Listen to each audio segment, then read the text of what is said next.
Oriente Médio em Revista. Um panorama do noticiário sobre o que acontece nos países da região. Apresentação de Júlia Caldas e André Lobão. Comentários de Bruno Lima Rocha. Ao vivo, no canal do jornal O Coletivo no YouTube.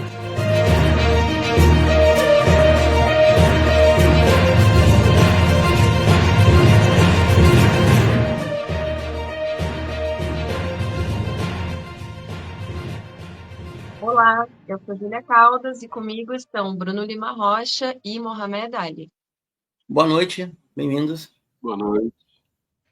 E no programa de hoje, a gente vai acompanhar os últimos acontecimentos sobre a guerra de Israel contra o povo palestino. Também vamos conversar com Cláudia Saf, diplomata do Itamaraty, com ampla experiência no Oriente Médio. Mas antes a gente vai para o nosso editorial. Agora, no Oriente Médio em Revista, editorial.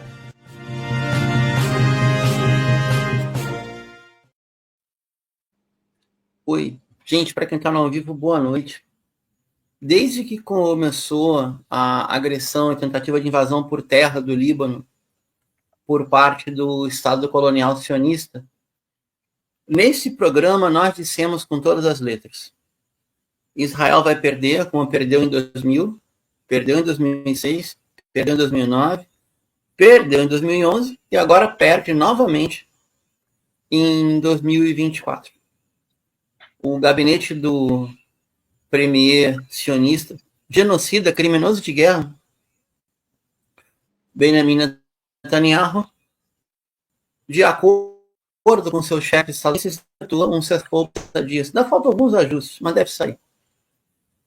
Esse cessar-fogo de 60 dias seria para esperar o Trump assumir, seria para se rearmar, seria para fazer um rodízio das tropas coloniais, porque já não tem braços para, em terra, lutar contra combatentes experimentados. Os vídeos são vergonhosos. Toda a condição briosa, valente, de bombardear população civil no Líbano, em Gaza, durante 12 anos na Síria, não se reflete no combate no solo. Quando a supremacia bélica no solo era gigantesca e os tanques mercavam, faziam o que queriam, o exército colonial avançava e avançava. Agora é diferente. Agora, eu digo, no século XXI é diferente. Até onde se sabe, o Estado colonial não conquistou um palmo de terra no Líbano. Um palmo de terra. Enquanto a nossa audiência vai crescendo, pessoal, vamos chegar, vamos se aproximar aqui do programa. A gente repete e repete e repete. O Líbano existe porque resiste. O Líbano existe porque tem a resistência libanesa e, graças a Deus, ela é comandada pelo Hezbollah, que é uma força confiável. E ainda bem que ela tem o suporte da economia planificada do Irã, que é um país confiável. Porque se cada Estado árabe fizesse 10% do que o Irã faz e fez, e vem fazendo desde 79, a Palestina estaria liberta há muito tempo. Há muito tempo. Se apenas o Egito fizesse o que o Irã faz, Gaza já seria outra, por exemplo. Mas tudo bem, vamos voltar aqui. É um momento de, aspas, celebrar. Só tem um problema, e esse problema não tem aspas, é sério. Porque o Estado sionista resolveu empregar toda a sua supremacia aérea, bombardeando populações civis com bombas anti-bunker, que são proibidas pela Convenção de Genebra, e empregando F-35, F-22, que seriam caças de última geração. Alguém pode falar, bom, empregou supremacia aérea porque o Líbano tem pouca condição de defesa antiaérea, não tem uma força aérea, não tem uma aviação de caça à altura, é verdade. Se hoje o Líbano fosse um país com uma economia ativa e com um pacto de elites pensando no país, era urgente montar uma força aérea libanesa com 100 caças, pelo menos, 100. Escola de pilotos ia sobrar. Mas tem outro motivo. O motivo é porque, desde a primeira semana de combates da Operação Espada de Jerusalém, iniciada em 7 de outubro de 23, mas essa luta tem iniciado há muitos e muitos muitos anos. E o cerco a Gaza vem de 2006, tá? Isso aconteceu. A Frente em Defesa de Gaza, que é o nome moderno da resistência libanesa, que é liderada pelo Hezbollah, mas tem mais 6 forças político-militares, suni, laica, cristã, o que vocês imaginarem tem ali, tá? Palestina como comando geral, tá todo mundo ali. Assim como em Gaza, tá todo mundo ali. Gaza é uma coordenação conjunta. Hamas, Jihad Islâmica, o braço armado da Fatah, a Frente Democrática, a Frente Popular. Bom, por que Israel está bombardeando o Líbano? Porque a linha de defesa da resistência libanesa está atacando os territórios ocupados de 48 pelo inimigo, ou seja, o vulgo Estado de Israel, e assim o fará, e assim o permanecerá, eu encerro com esse editorial, até Gaza estar desocupada de forças militares sionistas. Não tenho a menor dúvida. Se nas próximas 2 semanas o ataque não chegar via Hezbollah, vai chegar via Iêmen, vai chegar via Iraque. As linhas de logística estão intactas. A aviação de caça síria está melhorando. O Irã está recebendo o Sukhoi Su-35 de última geração há 2 semanas. Ou seja, todas as condições da resistência estão dadas.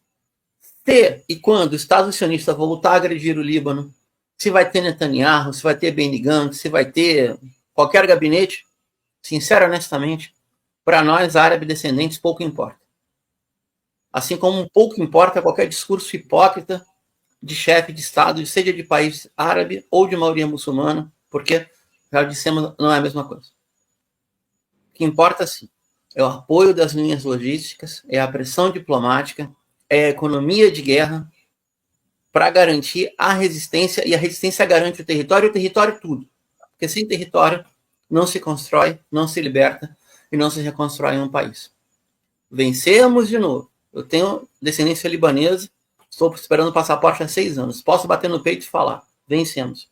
Vencemos em 2000, 2006, 2009, 2011, 2024. E enquanto durar a resistência libanesa, enquanto a França não voltar a deitar e rolar em Beirute, e enquanto a Embaixada dos Estados Unidos não passar de um carimbador de passaporte para quem quer emigrar, o Líbano seguirá livre. Mesmo sendo bombardeado, seguirá livre. Obrigado, vamos para o programa. Olá pessoal, né? Vamos curtir, compartilhar, né? Porque nós estamos vivendo momentos decisivos, né? Desses embates, dessas consequências. Eu quero dar parabéns ao Líbano, à resistência, né? Palavras do Biden hoje à noite, Israel negociando com o Hezbollah. Um objetivo de Israel era acabar com o Hezbollah, estão negociando com o Hezbollah. E, então, é um fracasso, o objetivo é um fracasso. Não conseguiram avançar no sul do Líbano, que eles consideravam o norte de Israel uma derrota, né? Quem está pondo as cartas na mesa é o governo libanês, unido como nunca foi tão unido. Já havia um processo de paz que o Nasrallah ele ia aceitar e tudo, assassinaram. E isso já juntou mais o povo libanês, né, mostrando realmente quem é o mentiroso, quem é o agressor, né, impondo punições coletivas, mortes indiscriminadas.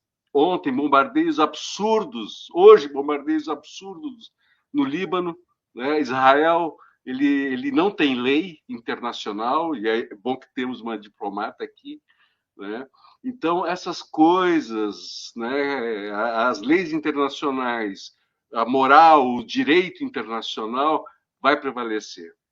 Israel não obedece nenhuma resolução. São 72 que ela rasgou, né? E agora vamos avançar com leis internacionais, com o direito internacional, o direito da Palestina existir, do Líbano soberano, do Líbano livre, né, de todos os povos do Oriente Médio, com todo o respeito e humanidade que merecem, né? É Esse é isso, meu comentário inicial. Obrigada. Só antes da gente apresentar a nossa convidada de hoje, reforçando o pedido do Mohamed, quem puder deixar o like aqui no vídeo, também mandem os seus comentários, perguntas, podem também nos avisar, dizer de onde vocês estão falando e, claro, lembrar o nosso Pix para quem quiser e puder apoiar o programa. Está aí o QR Code na tela, ou vocês também podem colaborar pelo sindasp@gmail.com, que é o endereço do sindicato que nos apoia aqui na produção, o pessoal que está também atrás das imagens. E, na sequência, então, a gente vai conversar com a nossa convidada de hoje, a diplomata do Itamaraty, Cláudia Assaf, que é graduada em Matemática e Relações Internacionais, é também mestra em Diplomacia pelo Instituto Rio Branco. Ingressou no Itamaraty como diplomata de carreira em 2006 e atualmente ocupa o cargo de ministra conselheira de uma das embaixadas brasileiras na África Ocidental, de onde fala. Já atuou nas embaixadas do Brasil no Catar, na Arábia Saudita, no Kuwait, no Bahrein, no Cairo e no Sultanato de Omã, e ainda na delegação do Brasil junto às Nações Unidas em Nova York. Em outubro de 2023, Cláudia foi designada para participar da missão Voltando em Paz de resgate de brasileiros em Gaza. E antes de ingressar na carreira diplomática, Cláudia viveu na Síria, onde estudou o árabe clássico no Instituto de Língua Árabe para Estrangeiros, vinculado à Universidade de Damasco. Então, Cláudia, muito bem-vinda e muito obrigada por estar com a gente hoje. Eu que agradeço pelo convite, maravilhoso. Bem-vindo, ministra. Obrigada, boa noite para todos. Aqui já passa do meia-noite um pouquinho, né? Então o horário está bem legal, tá exatamente a tempo para também eu dar uma descansada para enfrentar amanhã meu dia de trabalho. Gostaria apenas de, já de início, falar para quem estiver nos escutando que eu falo aqui minha capacidade pessoal, minhas opiniões não refletem as do Itamaraty. Certo, obrigada, Cláudia. Então, eu vou começar abrindo a nossa conversa, perguntando para a senhora como que se dá o assédio judicial contra quem critica Israel, né? Se a senhora pode brevemente nos falar sobre as acusações que algumas entidades já fizeram contra a senhora e perderam, e especificamente, né, a senhora também ganhou 2 causas, uma contra a CONIB e outra vinda do presidente da Stand With Us. Pode comentar para a gente sobre isso?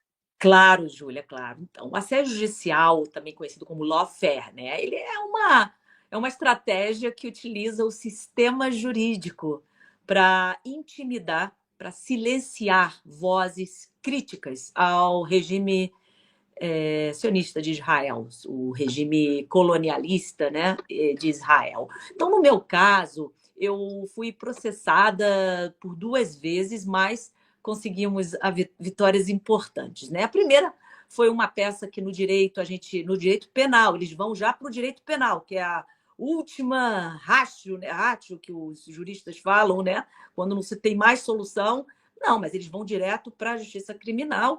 E no direito penal existe uma peça que se chama Notícia de Fato, que foi movida por uma das maiores entidades da propaganda sionista no Brasil, desde 1948, por ocasião da Nakba, né, que ela se instalou no Brasil, que é a Confederação Israelita do Brasil, a CONIB, que essa notícia-crime se baseava em uma interpretação leviana, equivocada e forçosa de uma postagem minha nas redes sociais, e eles tentaram me criminalizar quando eu fazia uma crítica legítima contra colonos que ateavam fogo em propriedades palestinas para ocupá-las, né? A CONIB disse que eu fiz as críticas não porque estava se roubando propriedades e ateando fogo, mas sim porque eu fazia as críticas pelos simples fatos de esses criminosos serem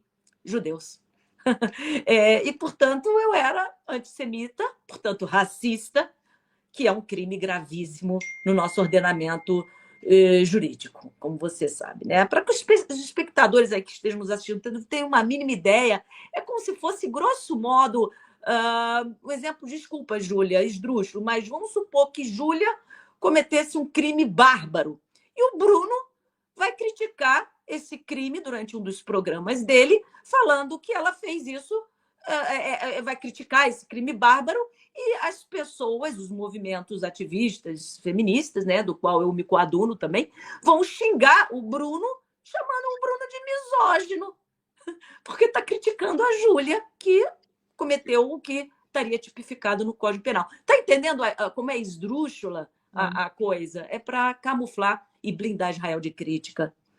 Agora, esse processo o Ministério Público Federal arquivou, porque compreendeu claramente que se tratava de uma tentativa de calar minha boca, e está assim na peça, é pública, quem quiser ler lá a decisão do Ministério Público Federal, e posteriormente homologada pela Justiça Federal. Teve recurso da CONIB, que também perdeu novamente. Perderam miseravelmente e falhou, ali não deu certo. E na segunda, o segundo caso, né, foi movida pelo presidente da sucursal brasileira da estadunidense lobista Stand With Us, que é outra importante, rica entidade da engrenagem da propaganda sionista, que advoga falácias por aí, a Stand With Us. E essa segunda ação foi movida contra mim, né? Foi ainda mais absurda, porque tentou qualificar críticas políticas que eu dirigia ao seu presidente, e o que eu criticava eu comprovava com vídeos, e ele atribuiu isso a ofensas pessoais, como injúria fosse, né? Crime contra a honra. Então, mais uma vez, a justiça brasileira foi a julgamento, porque não teve acordo. O acordo que eles me propuseram era para ler no meu canal um texto em que eu defenderia Stand With Us, defenderia o regime sionista e nem fazia menção ao objeto da ação. Não pude aceitar, coloquei em risco a minha primariedade penal, mas fui até adiante, confiando na justiça brasileira, e a audiência de instrução e julgamento durou 3 horas e meia e terminou recentemente, em setembro, e semana passada saiu a decisão e eu fui absolvida. E oportuno, coincidentemente ou não, o advogado que representou a CONIB na notícia de fato foi o mesmo que representou o presidente da Stand With Us, que é da estrutura da CONIB, né? Aquele grupo, o time penalistas, né? Que estão lá de olho para alguém falar contra, defendeu a Palestina, falou mal de Israel, eles incluem nas definições da aliança, que a gente pode tratar daqui a pouco, se quiserem, e está violando as definições da aliança. E aí, a gente sabe muito bem o que é aliança, daqui a pouco a gente pode até falar nisso. E aí, perderam também. Então, não é uma vitória minha, é uma vitória de todo mundo que está aí defendendo e dando voz aos palestinos. Meus parabéns, Cláudia, meus parabéns pela vitória.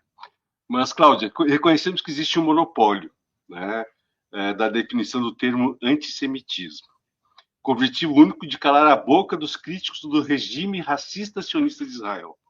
Como opera esse monopólio?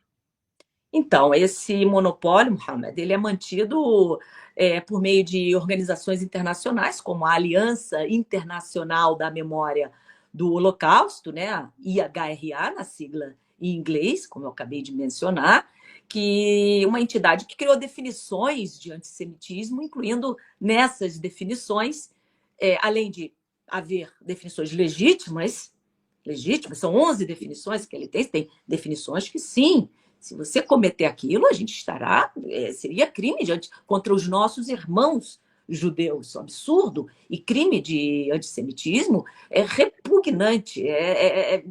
Ninguém aqui se corrobora para qualquer racismo.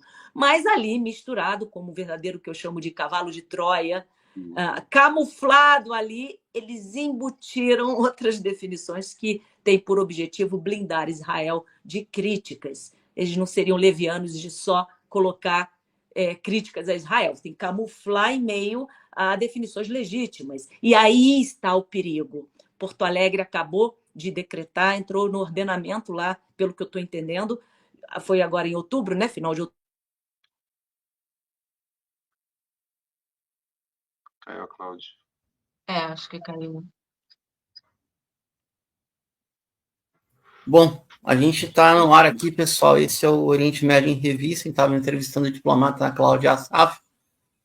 Tem um delay, um problema de conexão, porque a diplomata, a ministra embaixadora, está em Burkina Faso, no continente africano, tem uma carga de algumas horas a mais, não, é uma pequena. A gente queria aproveitar esse momento enquanto ela está retornando. Bem-vinda de volta, ministra. Para o pessoal se inscrever no canal, aderir ao programa, se puder depois colocar o Pix para compartilhar. Curte, compartilha. A gente estava de... Vamos voltar então, Mohamed. A diplomata estava no meio da pergunta em relação à definição da IHRA de antissemitismo, correto?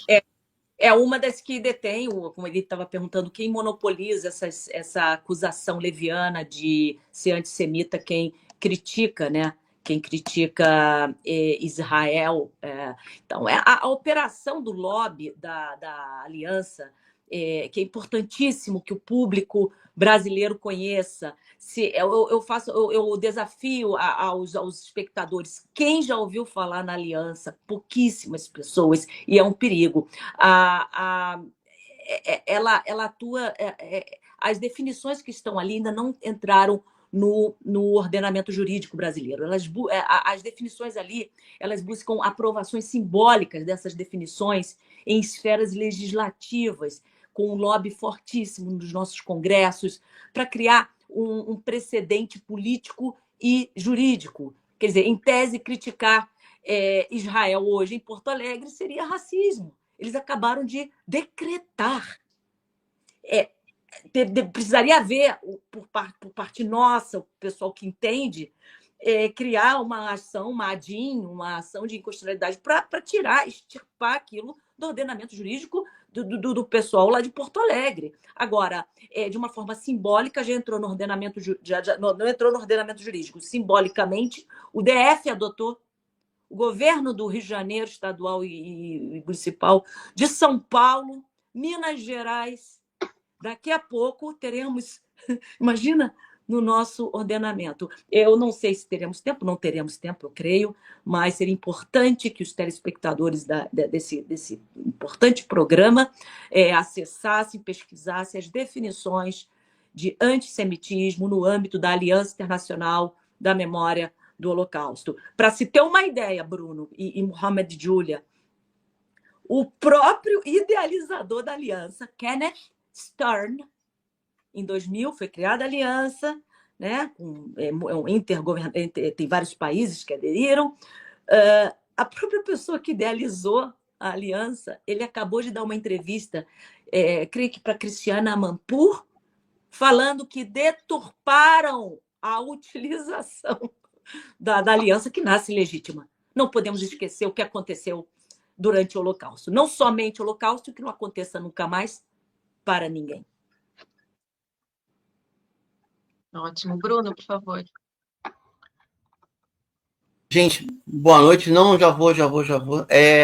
Só para servir como agregar informação, tem textos, pelo menos de minha autoria, no Monitor do Oriente Médio, basta colocar Bruno Beaclini, antissemitismo e IHRA, que traz a definição e coloca aquilo que no Rio Grande a gente chama de pega-ratão, né, que é aquela definição que já não tem a ver com antissemitismo, tem a ver com antisionismo, essa mescla.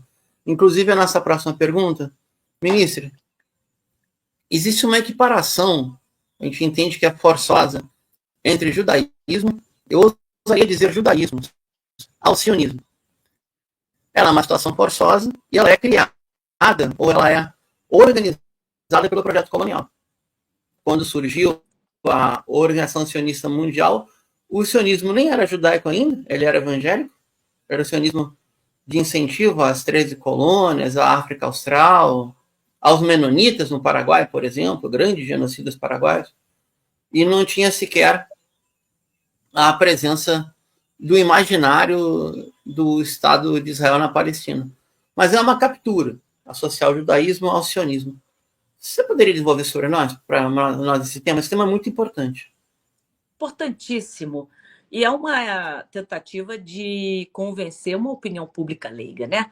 Então, a tentativa de equiparar o judaísmo, uma religião milenar, ao sionismo, né? Uma ideologia política moderna, é uma estratégia colonial, como você bem disse, Bruno. Isso cria uma falsa narrativa de que criticar Israel equivaleria automaticamente a atacar todos os judeus, o que é profundamente injusto e historicamente incorreto, né?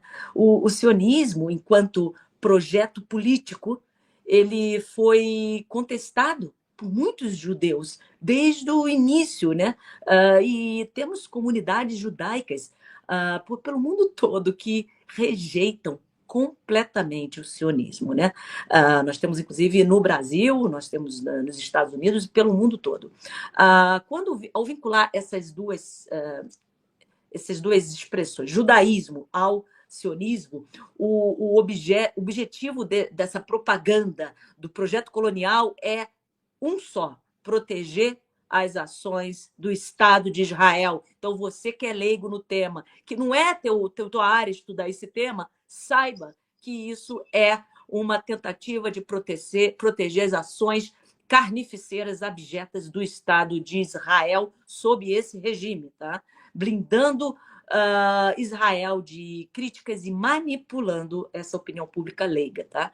Enquanto ignora vozes de judeus antisionistas. Essa é o que eu penso sobre esse tema, é abjeto. Cláudia, você deu uma pincelada já na minha próxima pergunta, na minha próxima questão, né, do lobby da Aliança Internacional de Memória ao Holocausto, né?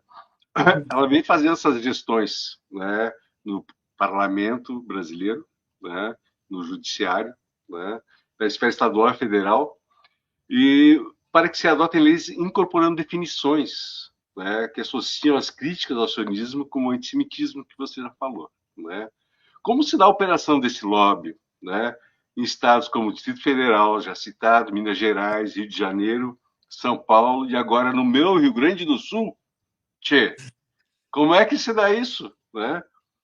Pois Como é, definições, como é que eles operam nessa coisa? Por que eu posso ser punido por isso? Bom, essa parte da punição, eu ainda estou estudando, porque é totalmente anticonstitucional. Mas eu acabei de ler que Porto Alegre, recentemente, não como o Ibanez no Distrito Federal, que aderiu, achou bonitinho, Rio de Janeiro, São Paulo, eles falam aderimos, mas não existe um vínculo ao ordenamento jurídico. Porto Alegre não decretou que as definições de antissemitismo, foi o prefeito lá de Porto Alegre, decretou que adotou. O que significa, eu estou pesquisando ainda, porque é, no mínimo, inconstitucional, né? E essa cooptação que você pergunta, Mohamed, como é que se dá? Ela ocorre em várias frentes, né? Em alguns casos, a influência ela é exercida diretamente, né, por anunciantes e parceiros financeiros de grandes canais que têm interesses alinhados com o sionismo. É diferente de canais independentes que dependem apenas do Pix e da participação de quem quer fazer a humanidade um lugar diferente, conforme você ainda agora falou, que quem quiser contribuir, que contribua para poder a gente mudar esse mundo, porque a depender dos grandes parceiros financeiros, das grandes emissoras, né, os interesses são alinhados com esse sionismo macabro, que é o regime racista colonial de Israel. Então, em outras instâncias, temos também lobbies, né? A AIPAC, nos Estados Unidos. Se pergunta para pessoas do Brasil, nossos compatriotas, não sabem o que é a AIPAC. IHRA. Então, é muito forte, o lobby é muito forte. Eles buscam pressionar também editorias para adotar, editoriais de grandes jornais também para adotar uma linha pró-Israel. Por exemplo, quando deu aquela notícia naquela grande TV nacional que temos, que morreu a nenenzinha libanesa de 11 meses brasileira, vocês viram como foi a chamada, a escalada? Morreu, né? Morreu de morte morrida, né? Uma neném brasileira resultante de um bom... resquícios assim, né, de um bombardeio. Não falou que foi Israel, não falou que ela foi assassinada. Então, é muito forte. E, além disso, a desinformação, né? O discurso enviesado, que são reforçados por organizações que treinam jornalistas e oferecem pautas prontas, oferecem viagens de primeira classe para Israel, como fizeram até mesmo com magistrados, né? Promovendo uma narrativa unilateral. Então, isso limita a pluralidade de opiniões e perpetua a ideia de que Israel é intocável, que a gente tinha medo até outro dia. Hoje que a gente tem coragem de falar, né? Enquanto silencia as vozes críticas. Em nenhum desses programas você vai ter o contraditório na bancada do jornal. Ótimo, Cláudia. Até a gente recebeu uma pergunta no chat, agora que a senhora citou a AIPAC, né? Então, uma pergunta do Alan Cláudio, se a AIPAC também atua no Brasil e qual seria o nível dessa atuação? Eu não pesquisei ainda se a AIPAC atua ou não no Brasil. Seria leviano da minha parte afirmar qualquer coisa. Mas eu não ficaria surpresa se nas pesquisas que estão nesse momento em andamento por mim e por quem está comigo nessa luta para desmascarar, eu falo desmascarando a propaganda sionista, se ela estiver atuando ou se há alguma ligação dessas que a gente citou anteriormente, porque eles são unidos.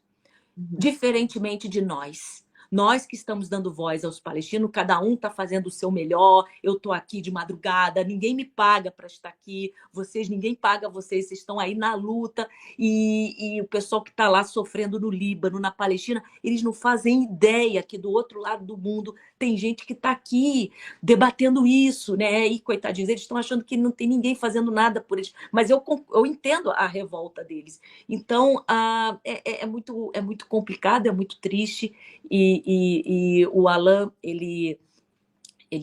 desculpa, ele estava perguntando justamente, né, Júlia, sobre se a AIPAC atuaria no Brasil, então, em caso essa pesquisa positivo, como seria? É muito forte, porque a AIPAC ela trabalha no sentido de financiar, subornar, para o português mais claro, as instâncias de poder nos Estados Unidos. Então, candidatos, tanto republicanos quanto democratas, independentemente disso, eles vão fazer o beijamão lá na AIPAC nas suas campanhas. Pode googar lá, Kamala, Trump, Obama, qualquer um deles, eles estavam lá fazendo beijamão na AIPAC. Por quê? Porque a AIPAC é financiada por grandes indústrias bélicas, energia, e a AIPAC, por sua vez, molha a mão. Molha com de 10 a 100 milhões, digamos assim, por parlamentares importantes, por lideranças, né, de bancada lá no Congresso americano para votar e passarem leis. Por isso que eu pergunto para o espectador, se você ganhasse, fosse um parlamentar, ganhasse, sei lá, 50 milhões ano, para fazer campanha lá dentro e votar, ter o poder do voto para passar resoluções, leis, decretos que transferem bilhões para Israel comprar armamento, e tem que comprar de empresa americana. Isso é só um detalhe, né? Então, isso aí, você faria ou não faria? A depender do teu nível, até que ponto você comercializa seus valores éticos, você faria. Então, você que eu digo, uma pessoa hipotética, né? Então, assim, agora, se isso acontece dentro do Brasil, eu não sei. Pode ser muito indiretamente, sem ser escrachadamente, por meio, por exemplo, de quem elege candidatos sionistas, como já tivemos no governo anterior, e quem foi que elegeu? A gente sabe quem foi que elegeu. O neopentecostalismo está afetado com isso muito. Pessoas comentam, por que você está se preocupando com o que está acontecendo lá do outro lado do mundo? Se preocupa com o que está acontecendo no Brasil. Esse assunto se relaciona diretamente à manutenção da democracia e da República brasileira. É minha opinião. Então, a gente tem que... 2026 vem aí. Se me permite uma observação, né? Existe nos Estados Unidos um despertar, inclusive várias críticas à AIPAC, né? E os próprios jovens vendo que existe uma democracia corporativa, que não é democracia, é uma ditadura, é um trabalho corporativo de manipulação. E, infelizmente, no Brasil, né, existe sim uma sionização, existe influência exterior, e nós, como brasileiros, devemos criticar qualquer influência exterior, porque devemos ser soberanos. A soberania do Brasil é acima de tudo. Acima A de riqueza tudo. mineral, o povo brasileiro tem que decidir os seus líderes. É só E uma observação. você trouxe um ponto muito importante agora, Mohamed. Sabe qual foi? Da juventude. Eu creio na juventude. Por meio dela, a gente vai conseguir mudar essa história. Elas precisam obter conhecimento. O conhecimento entristece, mas ele vai libertar as próximas gerações. É por meio da juventude, que para pessoas também não confundirem. Governo é uma coisa que tem seus interesses escusos lá, que tal? Você vê a resolução para o cessar-fogo foi 14-1 no Conselho de Segurança, e quem votou contra, né? Então, tem gente que manda no mundo, isso a gente tem que mudar, a governança global. Não pode continuar como está. E eu acredito na juventude, porque são eles que vão mudar essa opinião, porque a gente pode ver claramente, quando a gente fala de um país, a gente tem que deixar claro que a gente está falando do governo daquele país, porque o que tem de americanos, australianos, franceses, londrinos, defendendo os palestinos, colocando a cara a tapa, está demais. E vou além, tem inclusive israelenses, judeus, irmãos judeus, que se recusam a servir as forças FDI, né? Para mim é demoníacas de Israel, né? A continuação do Irgun e do Haganá.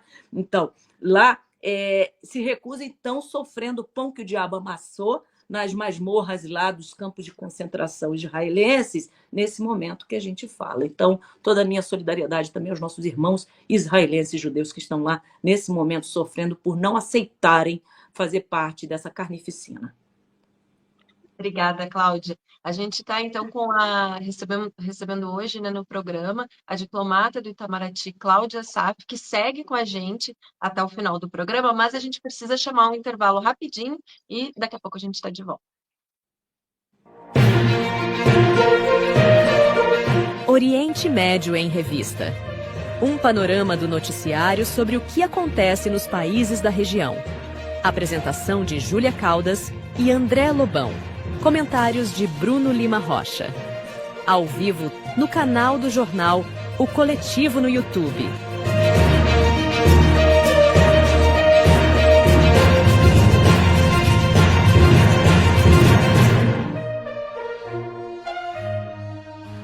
De volta com o Oriente Médio em Revista.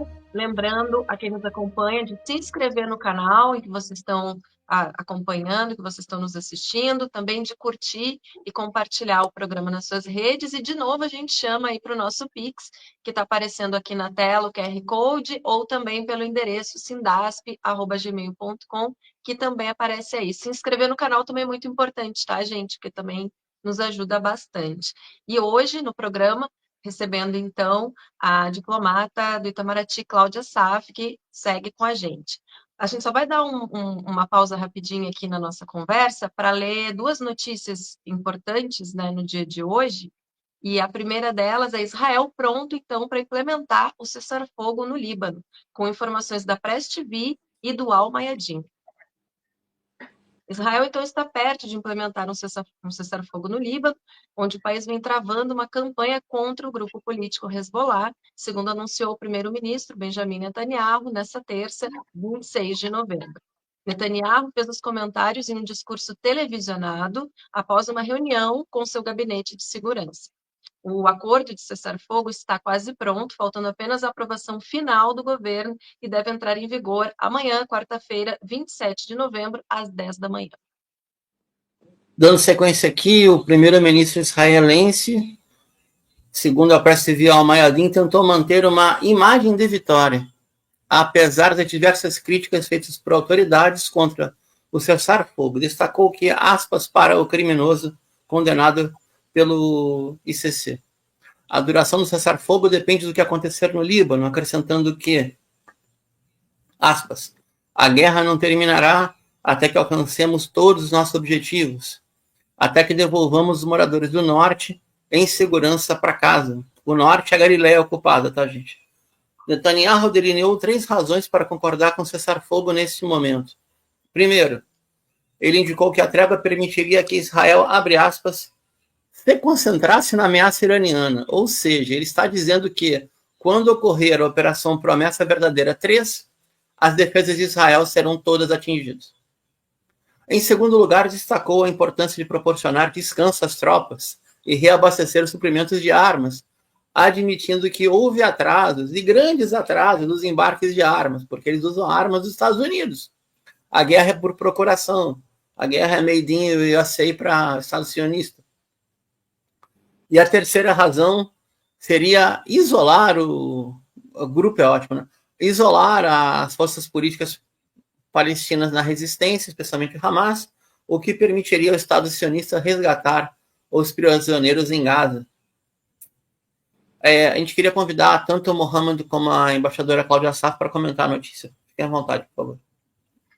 Bem, eu estava acompanhando, né, a opinião pública dentro da colônia sionista, né, e 69% deles dizem que Israel não está vencendo a guerra. Não é Mohamed, não é Bruno, não é Cláudia, nem Júlia. São eles próprios dizendo que Israel está perdendo a guerra. Essa colônia sionista, né? Então, no momento que ele pede, né, que ele está negociando com o Hezbollah, não é nem com o governo, com o libanês, com o Hezbollah, um cessar-fogo, então ele está reconhecendo a importância do Hezbollah. Isso é uma perda, é uma vitória do Hezbollah, é uma vitória da resistência libanesa, é uma vitória do povo libanês. Não é a destruição que eles provocam, né? E sim o objetivo da guerra. O objetivo da guerra nenhum foi alcançado. Nem na faixa de Gaza, porque ele, o próprio Netanyahu, né, ele está dizendo que eles precisam focar no Hamas.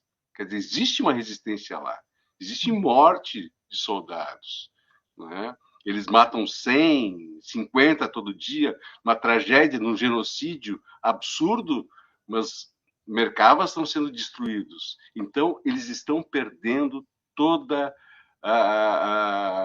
esse conflito, toda essa barbárie, fez cair a máscara. E as ações militares, eles não estão conseguindo combater. Eles respondem à derrota militar contra os civis. Contra os civis. Então, eles perderam em todas as instâncias. Estão perdendo em todas as instâncias. Eles estão genocidando. Eles estão querendo empurrar. Estão querendo conquistar terras. Não estão conseguindo. O objetivo do Irã, ele vai dar uma resposta absurda se eles continuarem provocando o Irã. É melhor eles se acalmarem, né, e verem que o inconsequente Bibi está fazendo com a sua própria população. É um crime. O sionismo deve parar, deve ser extirpado do Oriente Médio. Cláudia? Obrigada.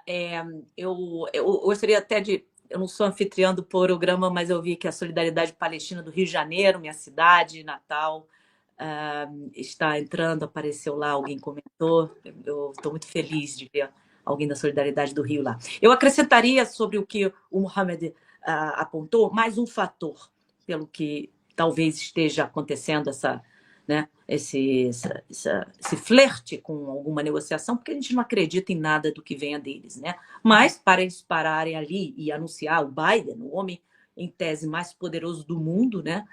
Anunciou. Então, portanto, vamos entender, vai haver esse cessar-fogo. Não só pelos fatores apontados pelo Mohamed, com os quais eu concordo, eu conjugaria com outro fator, porque tudo na história, nos fatos, é uma multiplicidade de condicionantes, né? E o outro seria o seguinte, que os asseclas desse senhor, que eu não queria nem pronunciar o nome, ele falou Netanyahu, nem isso eu quero falar para não trazer fluidos negativos, os asseclas, as potências ocidentais, sobretudo, que apoiam esse senhor, eles estão vendo muitos prejuízos contra um país soberano, Líbano, República Libanesa, com história, com acordos, França e Líbano. Não estou falando nenhuma informação, inside information, basta googar e entender a relação França e Líbano, né? Vocês verão os bilhões envolvidos, o compromisso francês com o Líbano, os Estados Unidos e outros países que aí não, peraí, para, Netanyahu. Aí você está mexendo em casa de marimbondo, não, né? Palestino que se dane. Palestina não, aquilo não é nem país aquilo ali, né? Mas agora não, agora não vamos parar, né? Então, eu acho que o gato subiu no telhado e ele está indo longe demais, estão puxando a orelhinha, né? Não, do puppet, né? Do títere dele, puxando a orelhinha. Não, não, não, bonequinho, dá um tempinho, que agora não, peraí, calma, vamos ver agora por onde a gente vai tacar. Dá uma tacadinha ali na Síria, não sei o quê, vamos segurar também o Irã. Então, eu creio que há outros fatores, além de só uma máscara estar caindo, que também é um dos fatores. O gato subiu no telhado e quem está apoiando essas barbáries acordou e falou assim, opa, agora não é Palestina, agora está falando do Líbano, calma, calma. Vamos repensar isso aí. Porque é interesse. There is no free lunch, não há almoço grátis, né? E existe alguma coisa grande aí por trás para esse anúncio de hoje. É a minha opinião. Claro. E só mais uma notícia de hoje: ataques israelenses sem precedentes em Beirute antes do cessar-fogo previsto. E a fonte é o site de notícias Al Mayadin. Os militares da ocupação israelense lançaram nesta terça-feira, 26, uma série de ataques aéreos intensos e pesados em todo o Líbano, especialmente na capital Beirute e no subúrbio ao sul, enquanto o gabinete israelense elaborava a proposta de cessar-fogo para encerrar a guerra. A O que Agência combina, Nacional... desculpa, só para pegar um Claro. gancho, isso que você acabou de ler se coaduna com mais ou menos o que eu disse. Puxar a orelhinha dele. Não, peraí, tá, mas deixa eu brincar mais um pouquinho no Líbano, daqui a pouco eu paro e senta aí e conversa aí o que vocês querem. Mas, desculpa, continuando. Claro, claro, imagina. A Agência Nacional de Notícias do Líbano relatou que, sem aviso prévio, 3 ataques aéreos israelenses atingiram um bairro próximo ao centro de Beirute, destruindo um prédio de 4 andares que abrigava indivíduos desabrigados, né, que já tinham sido obrigados a sair das suas casas. De acordo com o Ministério da Saúde libanês, o ataque de hoje matou pelo menos 10 pessoas e feriu outras 35 aproximadamente. Seguindo aqui na notícia, os ataques implacáveis lembram os últimos dias da guerra israelense 2006, na agressão ao Líbano, quando aviões de guerra sionistas lançaram mais de 20 ataques aéreos no subúrbio ao sul de Beirute, poucas horas antes do cessar-fogo entrar em vigor. No local do ataque, o parlamentar do Hezbollah, Amin Sherri, acusou Israel, aspas, de buscar vingança contra os apoiadores da resistência e todos os libaneses, enquanto a possibilidade de um cessar-fogo se aproximava. O canal de notícias americano Axios relatou que o rascunho do acordo de trégua inclui um período de transição de 60 dias. Durante esse tempo, as forças sionistas se retirariam, o exército libanês se posicionaria ao longo da fronteira e o Hezbollah se mudaria ao norte do rio Litani, aproximadamente 30 quilômetros da fronteira, de acordo com esse canal de notícias Axios. De acordo... Eu estou rindo de nervoso. A Al Mayadin também sabe fazer. Tá? Isso não vai acontecer. Eu queria avisar, pedir o comentário de Mohamed Ali e Cláudia Assaf, mas modestamente eu falo que isso é impossível, porque retirar o Hezbollah da fronteira e colocar o exército libanês na fronteira é simplesmente entregar a Galileia para o sionismo. Isso não vai acontecer. Mas, enfim, peço os comentários de Mohamed Ali e Cláudia Assaf, por favor. Bom, agora está tudo mediático, né? Para fazer mídia, infelizmente, custou muitas vidas e muitas propriedades no Líbano. Bombardeiam como nunca para tirar uma foto de Beirute totalmente enfumaçada, né, bombardeada, né, para dizer que venceu a guerra, que não venceu. Então, estão matando, e agora as notícias. Tem muitos pontos de interrogação, muitos pontos de interrogação. Agora tem as narrativas, né, que vai ser jogado nas grandes mídias, na Folha, na Globo, no Correio Brasiliense e tudo mais, na RBS de Porto Alegre, né, na 0 Hora, vai jogar agora, né, para um convencimento de que quem venceu foi Israel, o Estado colonialista. E o cessar-fogo foi algo que foi pedido para que parasse. Gente, não é nada disso. Não é nada disso e nunca será isso. Né? A resistência resistiu bravamente, o Líbano forte, o solidário, o Líbano, né, não se entregou, mostrou toda a sua força, toda a sua compaixão com os palestinos. Isso é louvável, como muitas pessoas também demonstram de outra forma a solidariedade, né? Então, a raiz de toda essa questão é o povo palestino, a pátria palestina, a Palestina livre. Isso tem que ser feito. O Estado palestino tem que ser criado, ele tem que existir, tem que ser soberano, né? E tem que ser governado pelos palestinos. Sem isso, não haverá paz no Oriente Médio. Não haverá de nenhuma forma. E também, esse é o recado do Hezbollah, é o recado do Irã, da Síria, do Iraque, da Arábia Saudita começando a se posicionar. Importante isso. Certo, gente? Essa é a minha observação. Cláudia? O exército do Líbano, ele praticamente ele é figurante lá, né? E eu venho lendo, também estou pesquisando como que um país do calibre do Líbano, né, tão querido, tem um histórico com bastante origem até na Europa, era a Suíça do Oriente que chamava, né? Os maronitas, né? Os cristãos muito fortes ali, então o parlamento dividido nas 3 religiões, se entendem bem, e um exército tão fraco num ambiente tão nervoso, né? Por quê? Então eu venho estou estudando isso e estou vendo que foi algo meio que proposital ter umas forças armadas ali, né, fraca.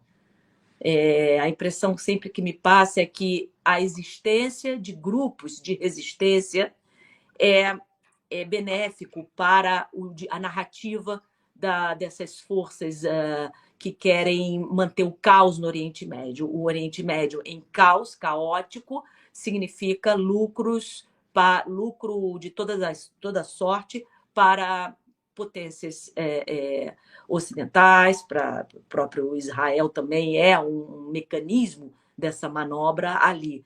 Portanto, Hezbollah ele é a resistência, é uma resistência importante. Sem eles, eu não sei como é que os libaneses ainda existiriam, né? Eles, como o Bruno já mencionou, as vitórias anteriores dos abusos ocupacionais da potência ocupante, né? Mas eles também servem muito bem à narrativa utilizada por esses ocupantes para dizer que são terroristas. E isso a opinião pública leiga engole e continua repetindo aí como papagaio fossem, né? Então, é muito complicado. O Hezbollah vai continuar lá, o Líbano precisa deles, né? Eles são um partido, né? Hezbollah, o partido que compõe lá Partido de Deus, que na tradução literal, mas eles são membros do parlamento e isso tem que ser respeitado. Bom, Cláudia, é muito bom te ter aqui. É fabuloso, fico orgulhoso, né, de ter uma pessoa, né, tão culta, né, com nós, né? Mas para concluir a entrevista, queríamos pedir uma sugestão de livros, né, fundamentais, preferencialmente em língua portuguesa, para ampliar as nossas noções básicas de formação histórica recente do mundo árabe. Teria sugestões para a gente? Teria sugestões, sim. Eu acredito que é importante para quem está começando agora ou não quer estudar a fundo, mas quer entender um pouquinho, quer que faça sentido como pode uma massa, milhões de pessoas defenderem um país que explode, queima pessoas vivas, mulheres, crianças. Como assim, ainda assim, as pessoas apoiam? Quem quer entender por que isso está acontecendo, exato, por que isso está acontecendo, precisa ler, destrinchar, por um lado, fazer colapsar a propaganda sionista, cada argumento trazido por eles como combater isso, como refutar isso por meio de argumentos, não por meio de xingamento, como eles fazem contra mim. Eu nem vejo mais, meu advogado pediu. Não, Cláudia, doutor Tiago Guilherme, ele falou, não veja mais, porque isso te faz mal. Deixa que eu vejo, eu estou acompanhando, e ele vê lá. Mas eu sou xingada de tudo quanto é nome lá, na rede social pelos sionistas. Então, é importante. Então, por exemplo, eu separei aqui esse aqui. Eu não sei se ainda se está registrado. Eu tenho muito tempo já. A história do Holocausto, do Norman Finkelstein. Então, alguns falam Finkelstein, outros Finkelstein. É importante. O Norman, ele foi... Os pais, né, sobreviveram ao gueto de Varsóvia, a Auschwitz, mas toda a família do pai e da mãe foram assassinados pelo regime nazista. E ele...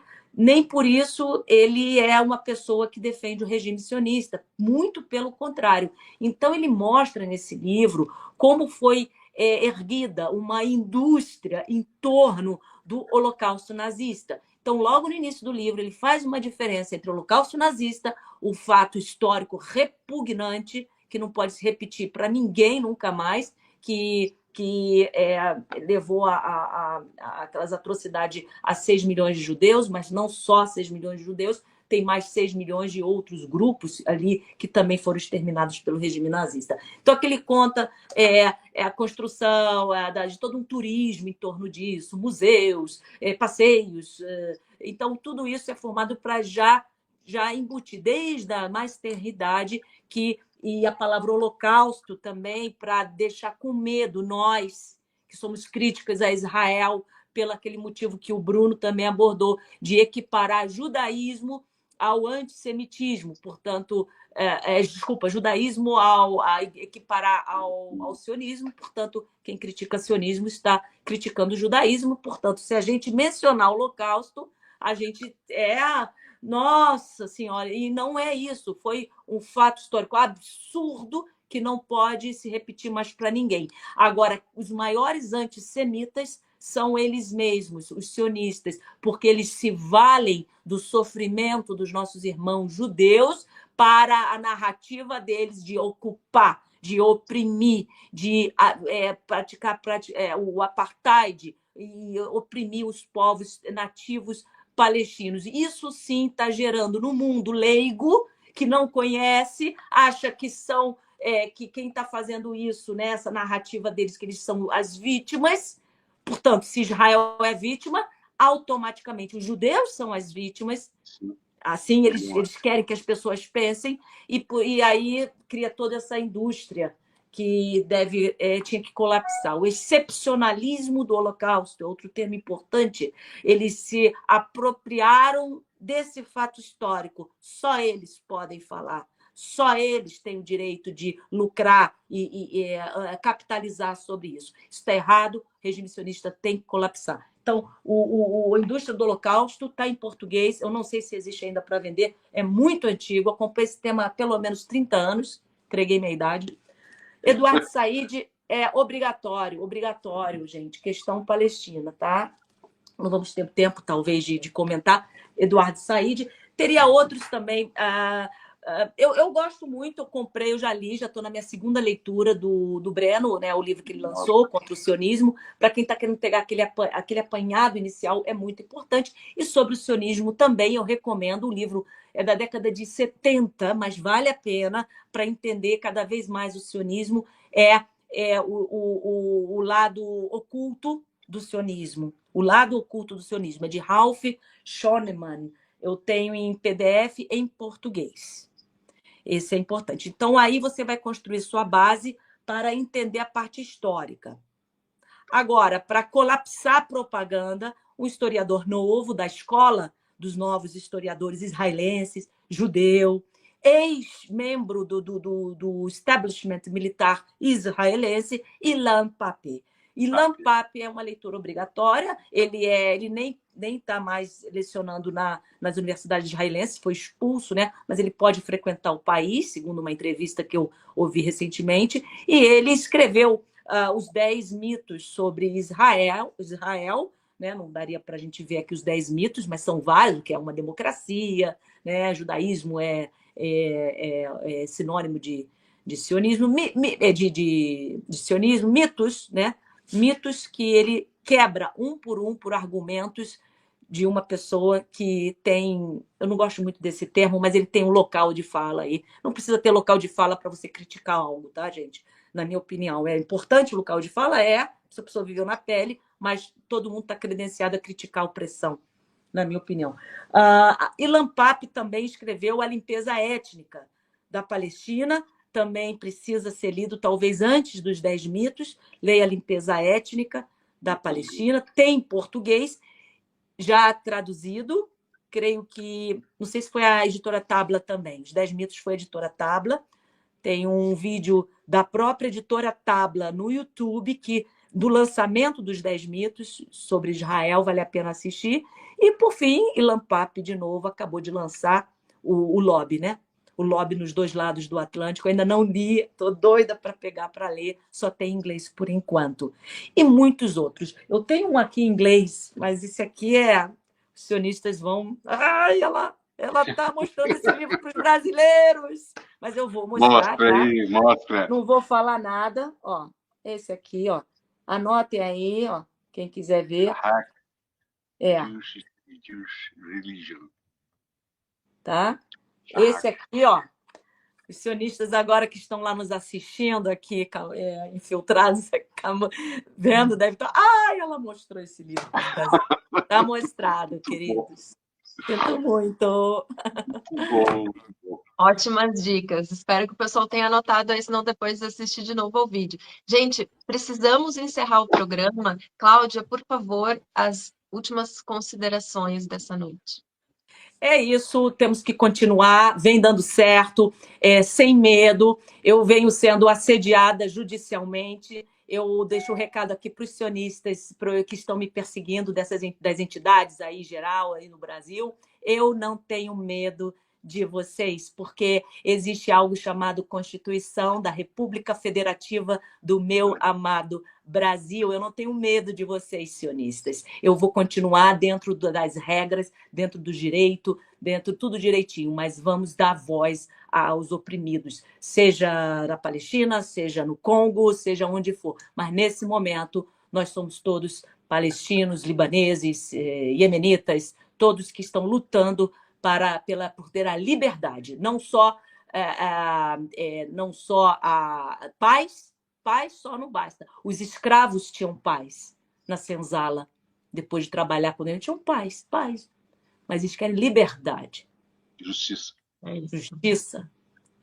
Muito obrigada, Cláudia, pela participação hoje aqui com a gente. Foi um prazer lhe receber. Prazer meu, obrigada. Obrigada. Bruno, Mohamed, super rápido, últimas considerações. Bom, muito obrigado. Eu vou voando aqui, passo para o Mohamed. Vai. Pode, Mohamed, pode. Obrigado a todos, curtam, compartilhem. Cláudia, fantástica, né? Júlia, Bruno, muito obrigado mais uma vez. Gente, muito obrigado por assistir a nossa live. Um abraço a todo mundo. Até a próxima terça-feira. Pessoal, obrigado. Boa noite para quem está no ao vivo. E enquanto a Força Aérea Sionista bombardeava o Líbano, o Hezbollah atingia a diferença. Enquanto a Força Aérea de Israel bombardeava prédios civis no Líbano, os drones do Hezbollah atingiam o comando central do quartel da Força Aérea Sionista em Tel Aviv. Mesmo minuto, mesmo período. A diferença de um alvo legítimo, de um país agredido, para quem tem a dedicação de matar civis, explodir escolas, violentar mulheres, abusar de prisioneiros e assassinar crianças. Quem está do lado certo da história. Obrigado, até semana que vem. Ótimo, Bruno. Só para fazer o encerramento, então, essa edição do Oriente Médio em Revista termina por aqui. A gente espera vocês no próximo programa. Lembrando de seguir, não só curtir o vídeo, mas também de seguir o canal que vocês nos acompanham.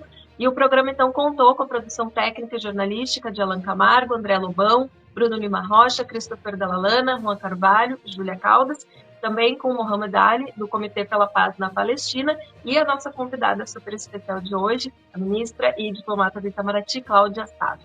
É isso, gente. Muito obrigada. Até a próxima.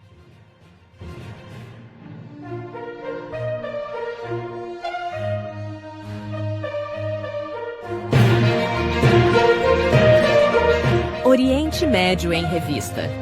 Um panorama do noticiário sobre o que acontece nos países da região. Apresentação de Júlia Caldas e André Lobão. Comentários de Bruno Lima Rocha. Ao vivo no canal do jornal O Coletivo no YouTube.